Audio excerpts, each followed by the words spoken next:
दोस्तों, बात है साल 1971 की, जब आज का बांग्लादेश पूर्वी पाकिस्तान हुआ करता था। पाकिस्तान ने इसे अपना हिस्सा तो मान लिया था, पर पाकिस्तानी आर्मी ने यहाँ पर कोहराम मचा रखा था।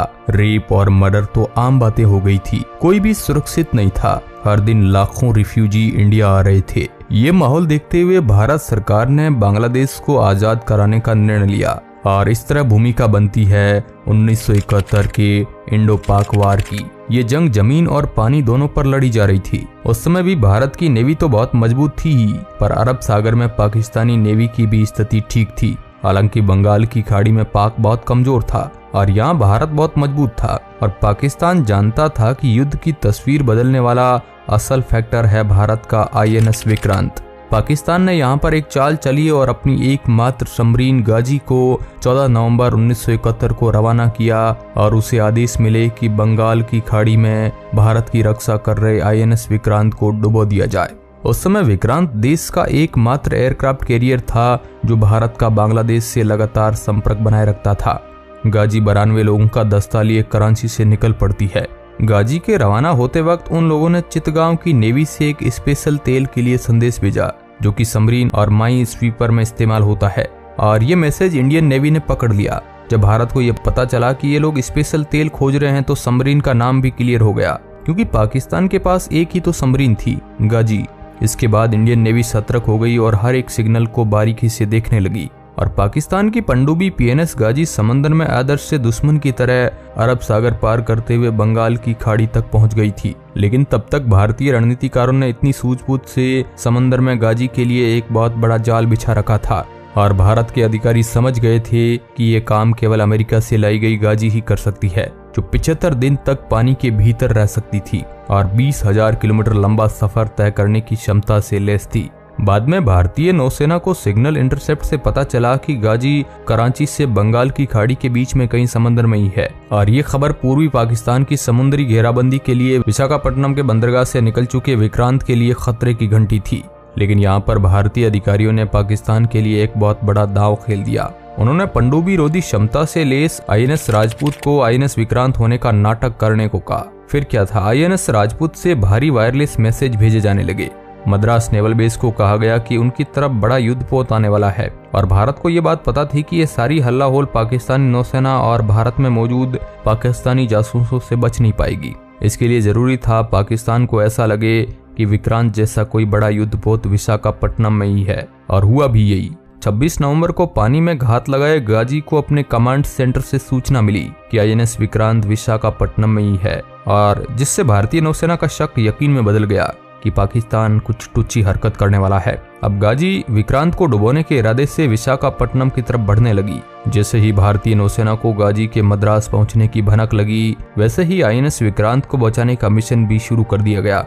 अमेरिका ने अपनी डायबलो पनडुब्बी को 1965 की भारत पाक जंग से कुछ ही समय पहले पाकिस्तान को लीज पर दिया था, और पाकिस्तान ने इसका नाम गाजी रखा था। 1965 के युद्ध में भी गाजी का इतना खौफ था कि भारतीय नौसेना ने कराची पर हमले का प्लान ही टाल दिया था। गाजी का ये खौफ 1971 की जंग पर भी मंडरा रहा था। हालांकि 1971 की जंग अभी शुरू ही नहीं हुई थी, पर पाकिस्तान का इरादा और भारत का डर यही था कि अगर गाजी ने किसी भी तरह से भारत के सबसे बड़े जंगी जहाज INS विक्रांत को निशाना बना लिया तो जंग की शुरुआत में ही भारत एक बहुत बड़े दबाव में आ जाएगा। और इधर कुछ ही दिन पहले ही INS विक्रांत के बॉयलेजर में दरार आ गई थी। इस वजह से उसकी रफ्तार भी काफी कम हो गई थी। इतनी कम रफ्तार में वो कभी भी किसी भी पनडुब्बी का शिकार बन सकता था। इसलिए गाजी के साये से विक्रांत को दूर करने के लिए उसे चुपचाप एक गुप्त ठिकाने की तरफ रवाना कर दिया गया। ये गुप्त ठिकाना था मद्रास से 1000 मील दूर अंडमान निकोबार। वो बंगाल की खाड़ी से थोड़ा नीचे है। फिर इसके बदले INS राजपूत को विशाखापट्टनम में भेज दिया गया। INS राजपूत द्वितीय विश्व युद्ध में लड़ चुका था और पुराना भी हो चुका था। अब वो डिकमिशन होने वाला था, मतलब पुर्जे खोल के बेच दिए जाते या म्यूजियम में रख दिया जाता। भारत ने यह प्लान बनाया कि INS राजपूत विशाखापट्टनम के पास रहेगा और वहां ऐसे व्यवहार करेगा जैसे ही INS विक्रांत हो, और संदेश लगातार भेजता रहेगा। और फिर इससे इतने ज्यादा संदेश भेजे गए कि गाजी को लगा कि INS विक्रांत है, और ऊपर से एक सीक्रेट डॉक्यूमेंट लीक किया गया जिसमें लोकेशन भी बता दी गई। और 27 नवंबर को गाजी विशाखापट्टनम पहुंच गया। इसने माइंस बिछाई और विक्रांत को खोजने आगे बढ़ गया, पर राजपूत से लगातार लीक होते संदेशों से ये लोग कंफ्यूज हो गए और पाकिस्तानी जासूसों को भ्रमित करने के लिए जहां तट के पास बहुत सारी सब्जी, फल और रोजमर्रा की चीजें खरीदी गई, जिससे उन्हें लगे कि आईएनएस विक्रांत के क्रू मेंबर के लिए खरीद रहे हैं। पाकिस्तानी जासूसों ने भी उनकी नौसेना को हरी झंडी दे दी। अपने कमांड से विक्रांत के विशाखापट्टनम के पास होने की खुफिया सूचना पाकर पाकिस्तानी पनडुब्बी गाजी बेखौफ होकर लोकेशन के बेहद नजदीक पहुंच गई। यहाँ पर गाजी के सामने एक बड़ी दिक्कत आई कि तट के नजदीक नेविगेटिनल चैनल की गहराई बहुत कम थी और पनडुब्बी के लिए गहरा पानी चाहिए था। अब उन्हें तट से 2 नॉटिकल मील दूर ही रहना पड़ेगा, वो इससे आगे नहीं आ सकते थे। इसलिए पीएनएस गाजी के कमांडर जफर ने आदेश दिया कि पनडुब्बी को यहीं रोक दिए जाए और यहीं से विक्रांत के गुजरने का इंतजार करे, जिससे उस पर तट से निकलते वक्त हमला किया जाए। और अब पानी के अंदर गाजी पर दूसरी समस्या आन पड़ी। दरअसल बिना किसी मरम्मत के इतना बड़ा सफर तय करने से गाजी के फ्यूल इंजन से जहरीली गैस निकलने लगी। कमांडर जफर को बताया गया कि ये निकलती गैस गाजी के इंजन के लिए तो नुकसानदायी है, साथ ही में इससे पनडुब्बी के सैनिकों की भी तबीयत पर असर पड़ रहा है।